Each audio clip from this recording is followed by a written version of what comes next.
Hi guys. So I have this phone sitting here on the wireless charger, the pads, So pardon the angles. Um, but I wanted to continue where I left off in my entered apprentice. It's the first degree, and we'll move on from there to the second, and then to the third, and you'll know. So we left off with the method of reception. Okay. Entering the lodge. Yep, okay. So the reception, or greeting, of the candidate into the lodge room is intended to symbolize the fact that our rituals are serious and confidential.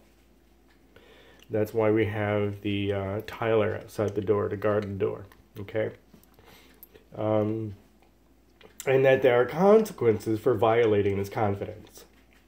It also reminds a man that his every act has a consequence, either in the form of a reward or a penalty. The method of reception also points out the value of a certain virtue needed to gain admission into the mysteries of Masonry. Prayer and a lodge. A lodge cannot be open or closed without prayer, which is offered by the master or chaplain. The prayer is universal in nature and not particular to any one religion or faith. But as you know, we have the belief in the Supreme Being, which is the creator of the universe, and that's referred to by many as God, okay? The act of invoking the blessings of deity before and after our Masonic labors, however, is central to Masonic practice. At the end of a prayer, each brother responds with the words, "So mote it be." Sorry. I love this. I really do. Which is an archaic phrase meaning, "So may it ever be." The practice of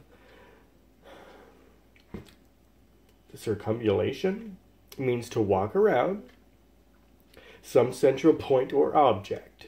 In Masonry, the act is performed in a clockwise manner, patterned after the movement of the sun as it is seen from the earth, moving from east to west.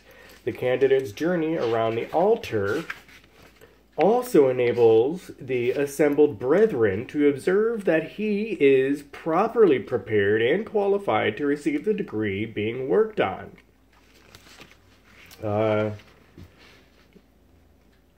Circumambulation is an ancient practice, and I'm sure I'm pronouncing it wrong, dude, but you get the point, right? Ancient practice following the same idea as the labyrinth in Crete. It equates the path of initiation to that of a physical journey, filled with twists, turns, dead ends, and pitfalls for the unwary. In another sense, it symbolically aligns the traveler to his proper relationship in the order of the universe by outlining the circumference or limits of his life. Now, kneeling at the altar. The central piece of furniture in the lodge is the altar. The altar is symbolic of many things. As a temple symbolizes the presence of deity, God, or creator, and that sort of thing, The altar symbolizes the point of contact with that deity. Its location in the center of the lodge also symbolizes the place which God, or the supreme architect of the universe, or you can call that TSAOTU, which is the supreme architect of the universe, another way of saying God, because that's who we're all about,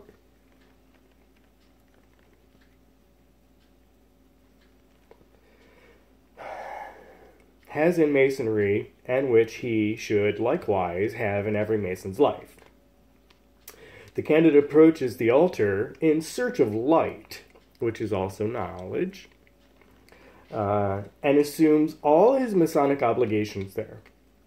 In the presence of his God, because you can call it, whichever you want. You can call it, Shiva, you can call it God, you can call it Jesus, you can call it Mother Mary, I mean, really, it's the same thing. It's a creator of the universe, the grand architect of the universe, the one supreme being that has created the universe, including mankind and the earth and, the sun, moon, stars, all that crap, right?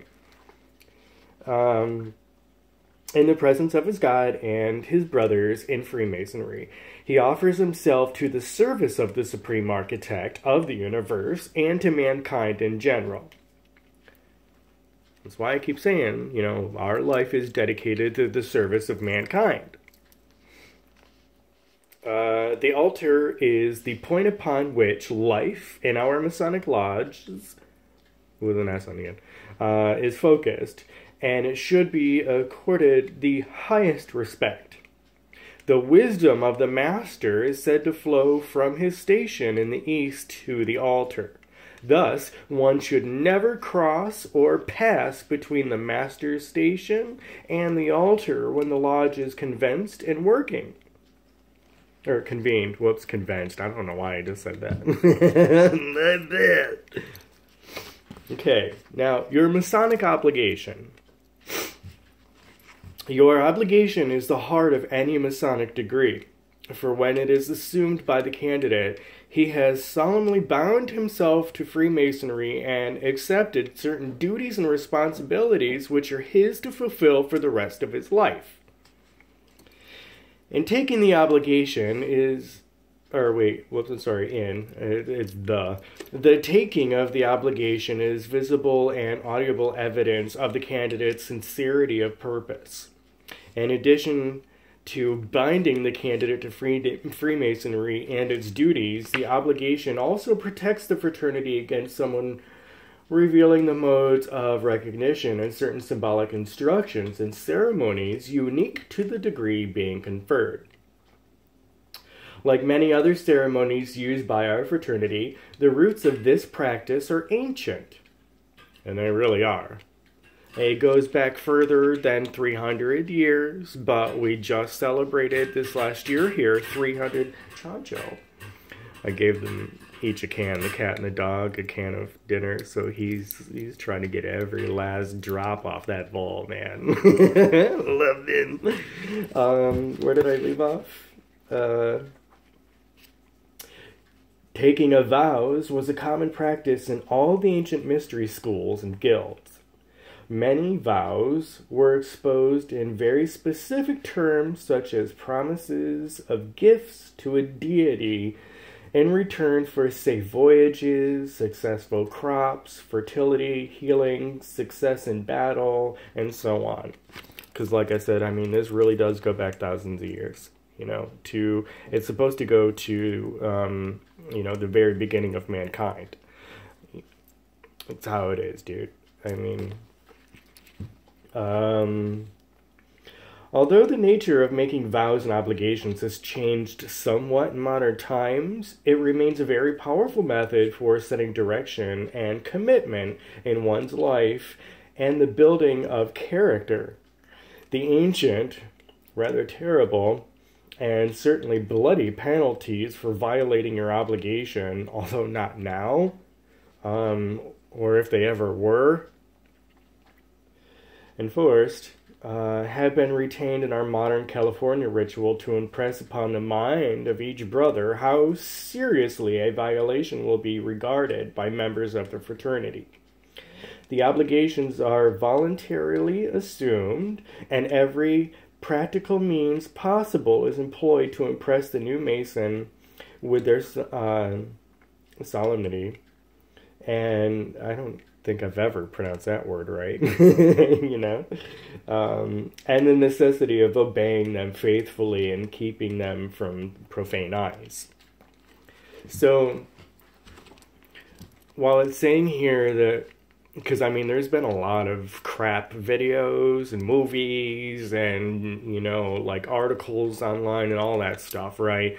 Like we'd slit your throat out or something, you know what I mean? Like we'd kill you if you said something.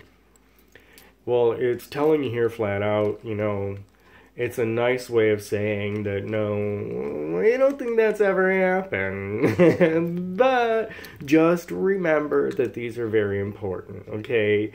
And even though these things have never happened, let's just kind of pretend that it would, so that you're gonna go about keeping all of this, and you're gonna be the best Mason you can be. You know, when it says, you know, like, oh, we have a secret, you know, and your friend doesn't want you to tell the secret, you know. If you're like, don't say anything, well, chances are they're going to go around and tell every single person they know, right? But this is saying, well, look, there's consequences, you know, so you don't want to say something if you're asked not to. And, you know, that's how it is. It's just so that you put your heart into it and take it seriously. Because if you don't take things seriously in life, you know, which you're not supposed to take all things seriously. Life is not meant to be taken as seriously as some people do. But, you know, like, with your friend, you know, he's got a secret, he doesn't want anybody else to know, but he really needs to talk about it, you know, with somebody, that kind of a deal. Like, the consequences would be that if somebody finds out, God forbid, right, you know, that you're not going to be friends anymore, you know. And you don't want to ruin your friendship with that friend, you know, for violation of it all. So I hope you understand what I'm saying. Now, Cohen's eavesdroppers and other profanes. Outside the door of every Masonic lodge stands the Tyler, armed with a proper implement of his office, the Sword of Silence. He just guards the door, dude, so not everybody can just walk right in there and be like, what's going on in here? You know? The Tyler's job is to guard the lodge against the approach of Cohens and eavesdroppers, lest the secrets of Freemasonry be compromised. In the early days of the craft, prior to 1717, which is when the first Grand Lodge over in England, which is why we just had the 300 years of Masonry, it's because that's when we got the first Grand Lodge, okay? So that's where that date comes from. Operative Masons often met high on the mountain or deep in the vale or valley so as to have adequate warning of approaching danger or the prying eyes of the profane seeking to gain Masonic secrets, modes of recognition, and so forth. To prevent such possibility, Masons were set to place the guard approaches to the meeting, and today's Tyler is the direct descendant of these early guardians of the craft. How far are we? Just about 13? Okay. Is 17, 18. Okay. The word Cohen, and by the way, is derived from the Greek K-U-O-N. K is in Kanga, U is in Ursula, O is in Obi-Wan Kenobi. Whoa, wait a minute. I don't know what I just said. K is in Kanga, U is in Ursula, O is in Obi-Wan Kenobi, N is in Neverland. Or dog. Later, the term was used to describe a person who could only build dry or loose stone walls. Such were used to separate fields and grazing lands in medieval times. In other words, an unqualified or fraudulent Mason. Today, it is the sworn duty of the Tyler to prevent entry of any unauthorized persons and to warn the master of approaching danger. Dude, that's what I just said, man. Listen to me the first time. Okay, so I'm going to read this last section here, and then I'll go on to another verse, or another part in this, because this is getting a little bit lengthy for now, okay? The three great lights of Masonry. God bless Masonry, man. I love being a Mason. The three great lights of Masonry are the Holy Bible, or Volume of the Sacred Law, VSL, the Square and Compass, Did you just hear me? The Holy Bible. Now go ahead and call me an anti-Christian. Call me whatever you want, dude, but I'm reading this crap to you straight out of this book. And it offends me that there's ignorant people that are like, God just told me himself you said this because I watched a video on YouTube.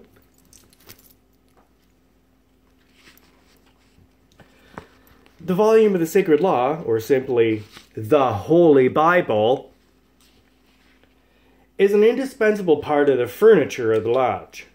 Now also, if you happen to be like Buddhist, Hindu, Muslim, whatever you want, dude, you can have your book placed on the altar in the moments, you know, that it's needed, right? So if you're doing your first, second, or third degree or whatever, or, you know, you can have your book put there too, along next to the Holy Bible.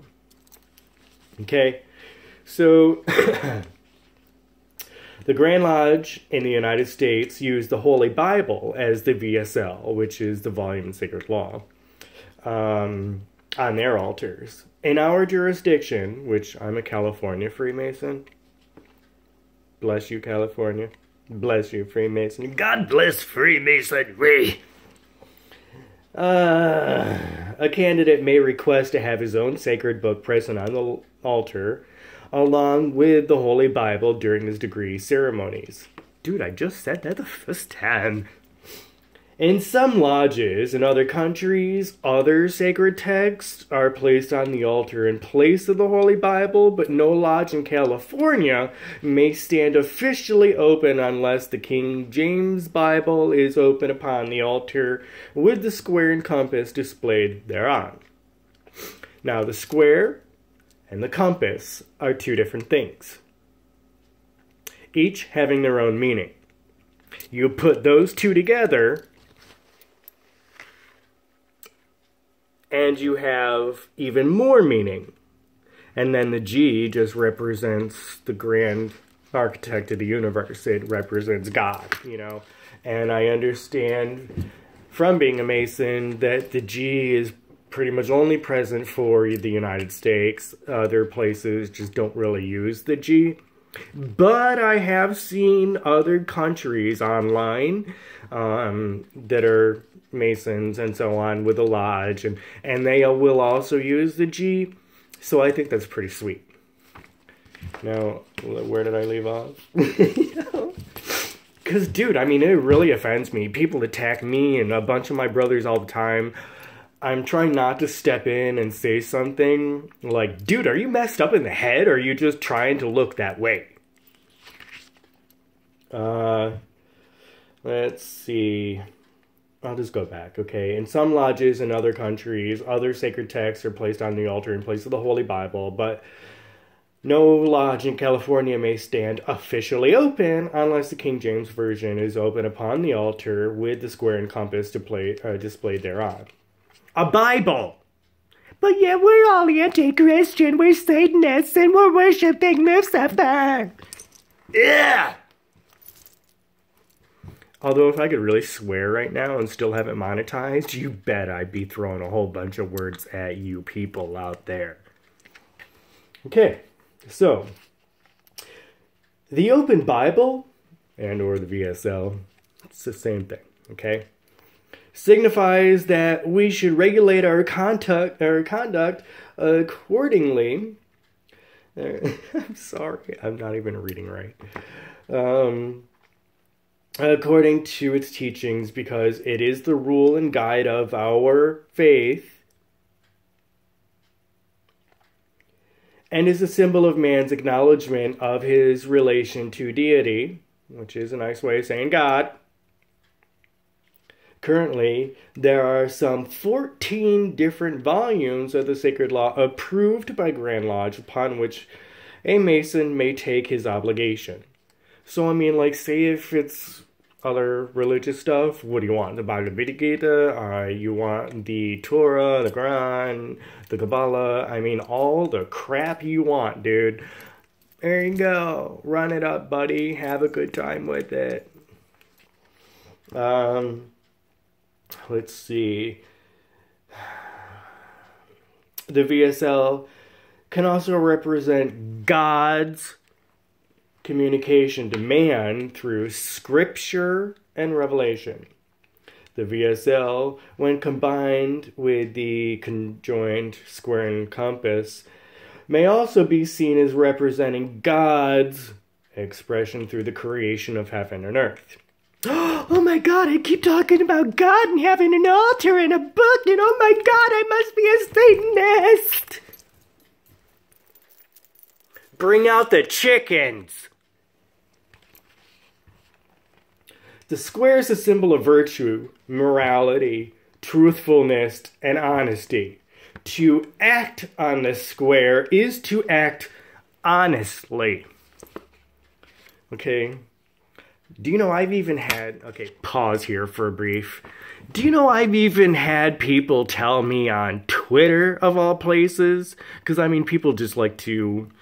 you know, yell at you because they think they know everything because they saw a video. I've even had people tell me that, oh, even a Satanist can go around giving to charity. Dude, if you're a Satanist, what are you doing going around doing charitable deeds every day of your life? You know what I mean? Like, I really don't get it. I think you're full of crap and you're just spewing out garbage out your butt. And that'll still get me, you know, monetized on this because I didn't swear at all right? So, the compass signifies the propitious use of action and is a symbol of restraint, skill, and knowledge, as you have already been taught. And yes, I've gone over this. I've gone over all of this. Even without reading these 3 books, I've gone over all of this.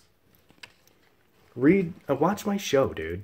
Like, if you're not watching my show and you still think you have a right to open your mouth and say something negative about Freemasonry, you're messed in the head. Which means you're just dumb. Or you want people to just think you're dumb. And by dumb, I mean ignorant. Because you're allowing yourself to, like, not get it. You know, your elevator is not going all the way up to the top. I think you're a little bit retarded. And I don't mean any offense to anyone with a physical handicap. We might also properly regard the compass as excluding beyond its circle that which is harmful or unworthy. The square and compass are today universally recognized by the general public worldwide as the primary symbol of Freemasonry. Well, that's kind of true, dude. I mean, like, all over the world, when you see something where somebody's like, ooh, it's a Freemason thing. I mean, you're not seeing a picture of an altar, unless they're trying to show an image of, like, someone being sacrificed and they want to put some evil spin on everything because people are just dumb. But I mean, like the square and compass. I just read you what it meant, dude. Give me a break and I'll read you some more. Because we're not done teaching you all this crap. And it's not crap, but... you know, like, I'm really irritated of all the people that slam on Freemasonry.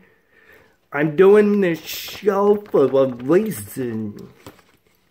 Watch my stuff, dude. And if you still watch my stuff, point stuff out to me within each particular video if you've got a problem with it. Don't be spewing out your garbage of uneducated crap and saying you're a Satanist or you blah, blah, blah, blah. You know, anti-Christian. That was a recent one. Anti-Christian. And yet this dude's got all over his Twitter page that he wants people to think he's a Freemason. No, you're not, honey.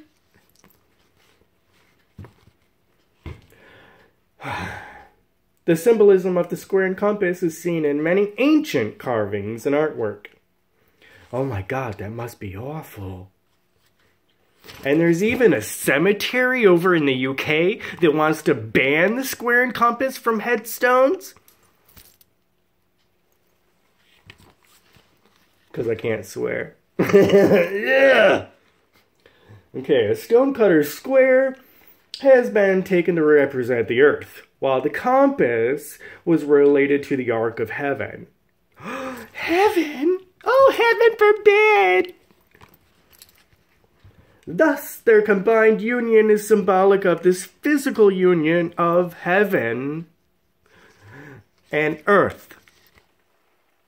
The three great lights are also consistent with the three-tier system of modern craft masonry. I did not say witchcraft and talking about worshiping the devil and sacrificing babies.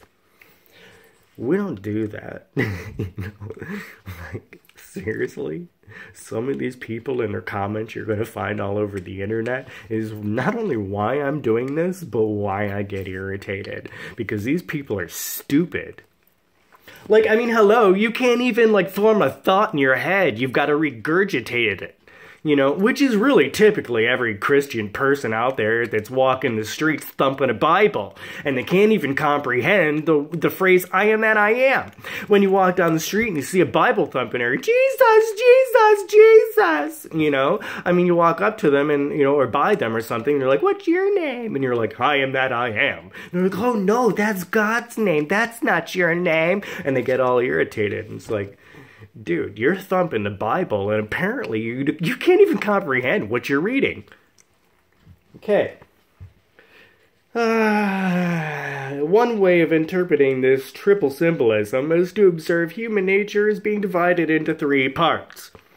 Body, intellect, and soul. Mind, body, and soul. Hello.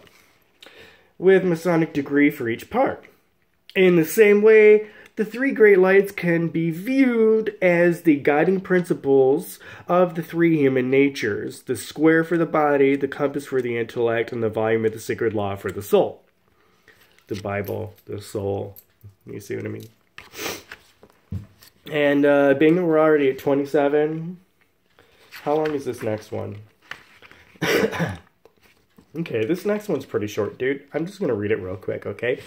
And it'll be one less. That takes us up to page 20, right? So we're halfway through this book. I know, I've got a few parts, but I didn't really want to make it long for everyone. So,